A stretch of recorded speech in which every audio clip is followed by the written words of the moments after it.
Dear students, in today's class, I am going to discuss the character of John the Savage.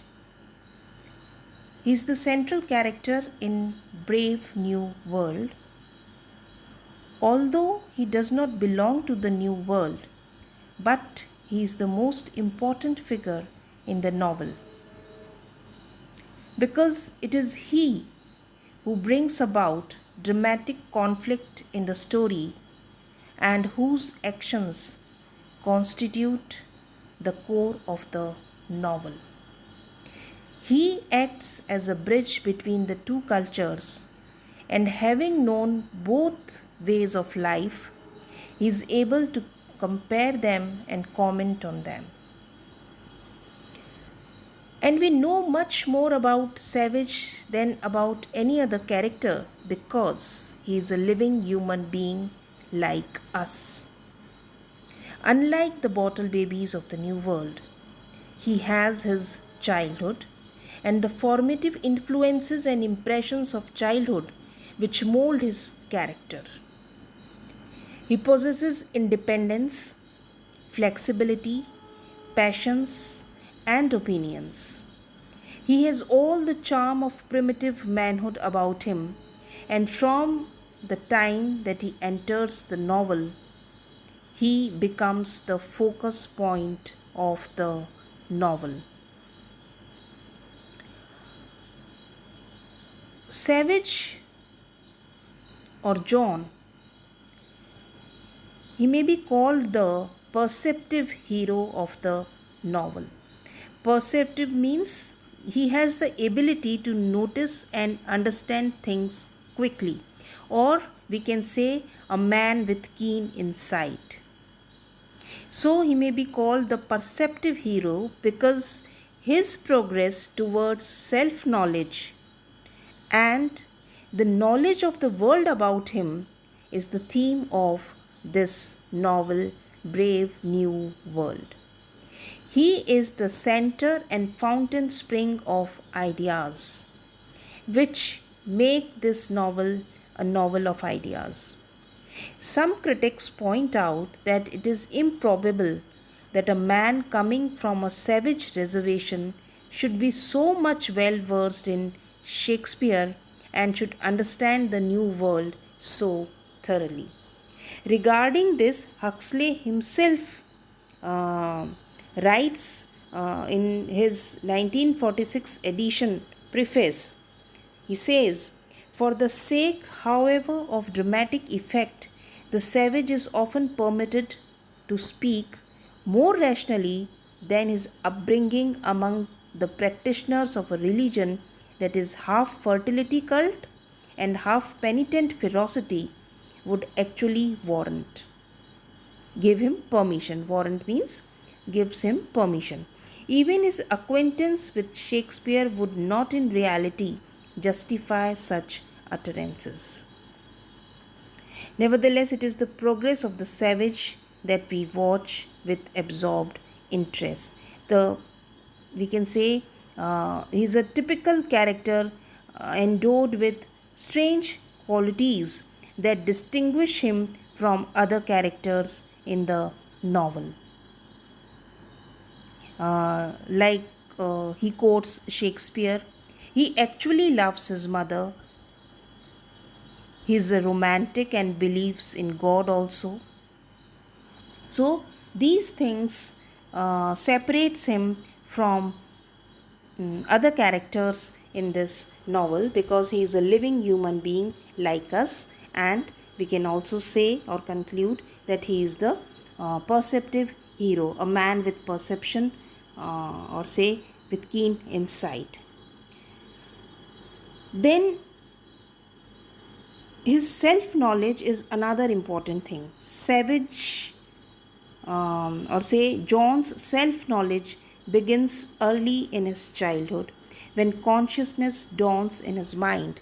He finds his mother separated from him by a big man. He then witnesses the beating of his mother by 3 women. He begins to hate all the people, especially Pope. He feels that he has somehow offended his mother when she slaps him after her beating by the women. But he receives his mother's love also and forgets everything. Then, if we talk about his childhood, his character as a child, the childhood of Savage is full of pain and suffering. The other children of the village make fun of his mother, Linda, and he has to bear their insulting remarks. But Linda teaches him to read and write and tells him about the other world, the new world, the brave world. But his queries remain unanswered.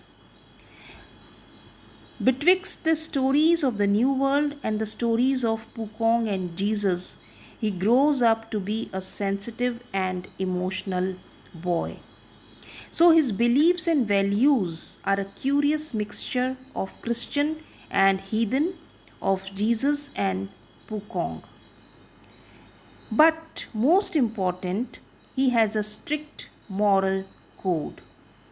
His old fashioned beliefs about God and right and wrong contrast sharply with the values and beliefs of the citizens of the brave new world. And it is this conflict between the two value systems that ultimately brings about his suicide also. So that's why he grows up to be a sensitive and emotional boy. He feels his mother's humiliation so much that one day he stabs Pope with meat knife. When he was 16, he learns making clay vessels. To fashion means to design or give them a structure, to give form, to feel his fingers gaining in skill and power. This gave him an extraordinary pleasure. Then his life is full of sufferings. Even as a boy of 16, he suffers pangs of love and jealousy when Kothlu marries Kiakin. Kiakin is his girlfriend. His mother consoles him. Well, all I can say is, she says to him, does seem a lot of fuss to make about so little. But he does not hear to his mother and he runs on, just to be alone and to think. He suffers another disappointment when he is not allowed to participate in the Indians' religious ceremony in the Antelope Kiva. He is pulled out, and he was, I am quoting here, he was pulled out of the ranks, and somebody told him, not for you, white hair, not for the son of the she dog. And they pelt stones at him, and he runs into the darkness. He sits at the edge of a mountain. In the intense agony of his suffering, he discovers time and death, and yes, God. Then another important thing about his character is that he does not avoid suffering. As he does not love happiness, he wants to feel other people's sorrows, their pain. After his humiliation in the Antelope Kiva, he does not eat anything for 5 days and then goes out alone into the mountains.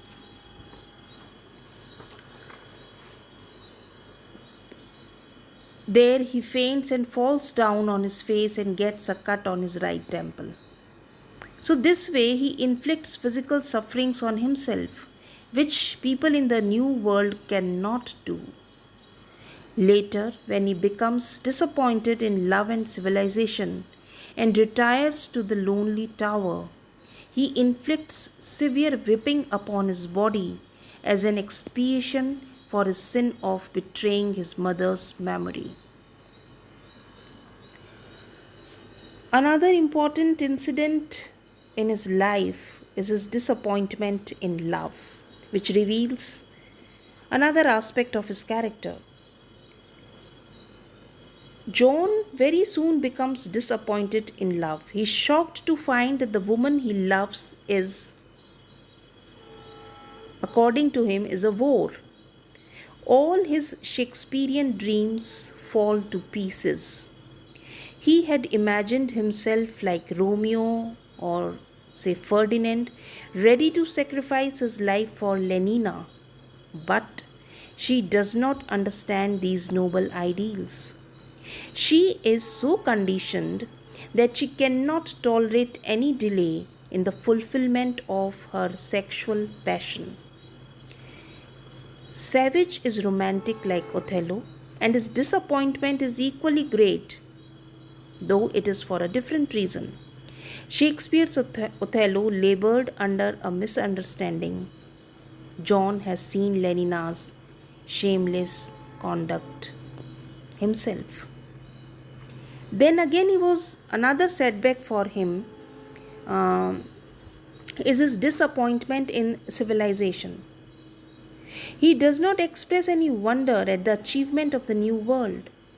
He does not take somras, the drug which the people of the new world take. Contrary to the impulses of civilized man and women, he continues to love his old, sick, and repulsive mother. He does not like the absence of Philly which he witnesses with Lenina, and this way his dream is shattered. Then he is a sincere man devoted to his feelings and ideals, and he loves his mother truly. He goes to the Park Lane Hospital to see his dying mother in the New World. Dying persons there are used for the death conditioning of Delta babies who swarm the hospital ward. They are present there in great number in that ward, and this is a highly insulting proceeding, and he is irritated by this. A deep emotion fills his heart when his mother dies. He presents a sharp contrast with the people of the New World who have no feelings. Then he wants to be unhappy, or he chooses to be unhappy.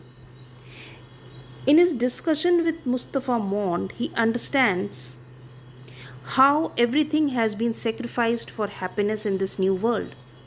When finally Mond asks him if he does not want to lead a happy and comfortable life, John says, I quote, "But I don't want comfort.